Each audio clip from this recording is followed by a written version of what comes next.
نظریات القوم امام مہدی کے نظریہ کے متعلق سن لینے کے بعد، سمجھ لینے کے بعد چند فوائد کا سمجھنا ضروری ہے۔ فائدہ اولا، امام مہدی یہ اہل تشیع کا تجویز کردہ نام اور اصطلاح ہے، اور پھر انہوں نے اس نام کو اتنا رواج دیا کہ آج اہل سنت کی زبان پر بھی امام مہدی کا تذکرہ اور یہی اصطلاح ملتی ہے، جس سے اہل تشیع کے باطل نظریہ کی تائید اور حوصلہ افزائی ہوتی ہے۔ عوام تو عوام، خواص اور ہمارے اہل علم بھی لاشعوری حالت میں بے توجہی میں امام مہدی ہی کہہ کر کے تذکرہ کرتے ہیں، حالانکہ اہل اسلام، اہل سنت کے ہاں امام مہدی نام یا لقب اور اصطلاح بے اصل، غیر ثابت اور باطل ہے۔ دراصل اس کا نام بعض روایات و آثار کے مطابق محمد ہوگا، لقب اس کا خلیفۃ المسلمین یا امیر المومنین ہوگا۔ نمبر 2، وہ روایات جن میں امام مہدی کی اصطلاح اور نام ملتا ہے مہدی کے لفظ سے، اور اس کی آمد کی خبر ملتی ہے، یا بعض روایتوں میں اس کے ظہور کی خبر ملتی ہے کہ وہ ظاہر ہوگا، وہ تقریباً سب کی سب روایات ضعیف ہیں، اگرچہ ان میں سے بعض اہل سنت کی حدیث کی کتابوں میں بھی موجود ہیں، لیکن ہیں وہ بھی سند کے لحاظ سے ضعیف۔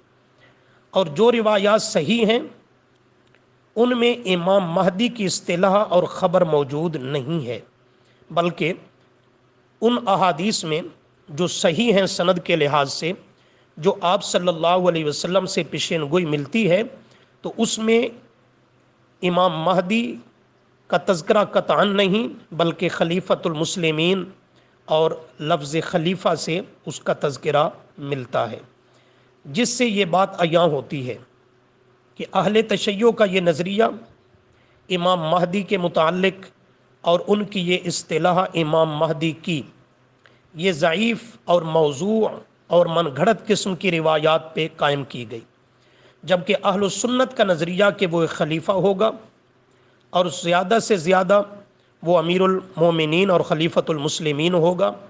اس وقت کے اہل ایمان موحدین مجاہدین کا وہ امام اور سپہ سالار ہوگا، یہ صحیح احادیث پہ مبنی نظریہ ہے۔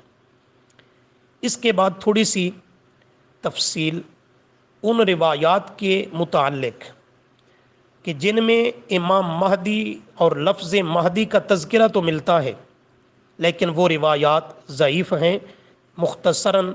ان کی نشاندہی کرنا مقصود اور مطلوب ہے۔ نمبر 1، ابو داود شریف، حدیث نمبر 4285، سیدنا ابو سعید خدری رضی اللہ تعالی عنہ کی طرف منسوب یہ روایت، اس میں امام مہدی کا تذکرہ موجود اور مذکور ہے، لیکن یاد رکھیں یہ روایت بالکل ضعیف ہے۔ نمبر 2، ابن ماجہ، حدیث نمبر 4083، یہ بھی سیدنا ابو سعید خدری رضی اللہ عنہ کی طرف منسوب ہے، جس میں مہدی کا تذکرہ آ رہا ہے، لیکن یہ روایت بھی ضعیف ہے۔ اسی طرح مسند احمد میں حدیث نمبر ہے 12922، اس میں بھی امام مہدی کے ظہور اور خروج کا تذکرہ آ رہا ہے، لیکن یہ روایت بھی بالکل ضعیف ہے۔ اسی طرح ابو داود شریف میں حدیث نمبر ہے 4290، ابو اسحاق تابی رحمہ اللہ سے، جس میں امام مہدی کا تعارف اور اس کا نقشہ بیان کیا گیا، لیکن یاد رکھیں کہ یہ روایت بھی بالکل ضعیف اور بے اصل ہے، غیر ثابت ہے۔ اسی طرح ابن ماجہ میں حدیث نمبر ہے 4084، اور مسند احمد میں حدیث نمبر ہے 12924، اور مشکات میں حدیث نمبر ہے 5000 461 اور بیہقی وغیرہ میں بھی یہی روایت موجود ہے، سیدنا صوبان رضی اللہ عنہ کی طرف منسوب ہے۔ اس میں بھی امام مہدی کا تذکرہ ہے لفظ مہدی کے ساتھ، لیکن یہ روایت بھی انتہائی درجے کی ضعیف روایت ہے۔ اس کے بعد ابن ماجہ کے اندر حدیث نمبر 4087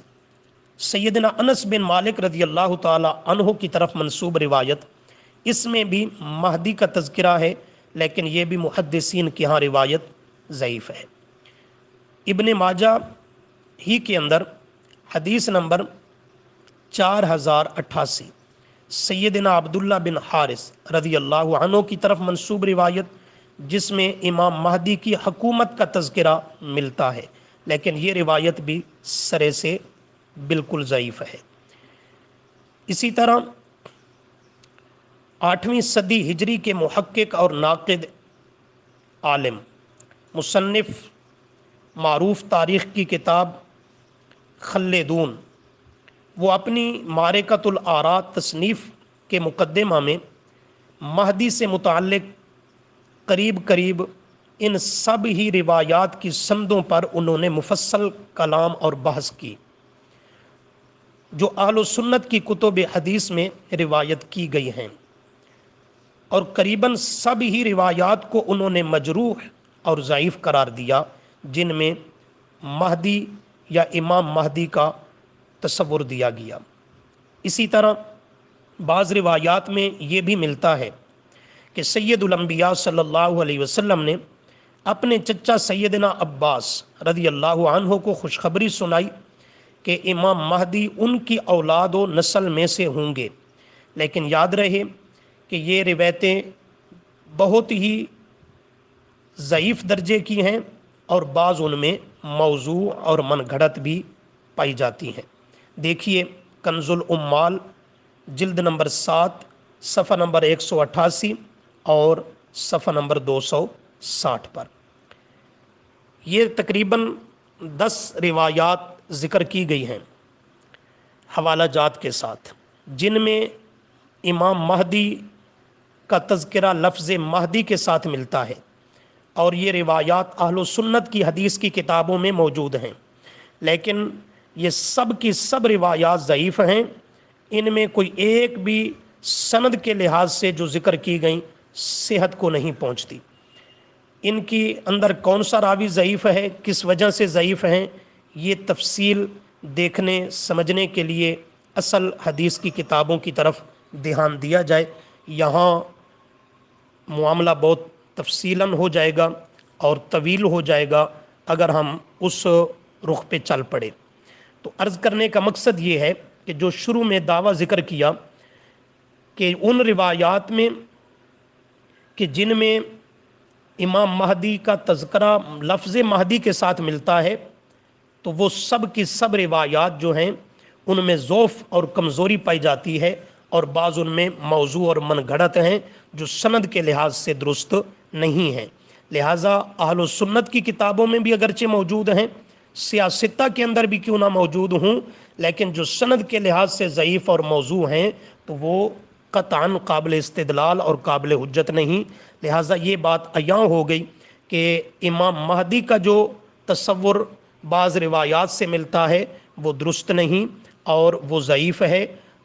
ضعیف روایات اور آثار پر اس کی بنیاد کو قائم کیا گیا۔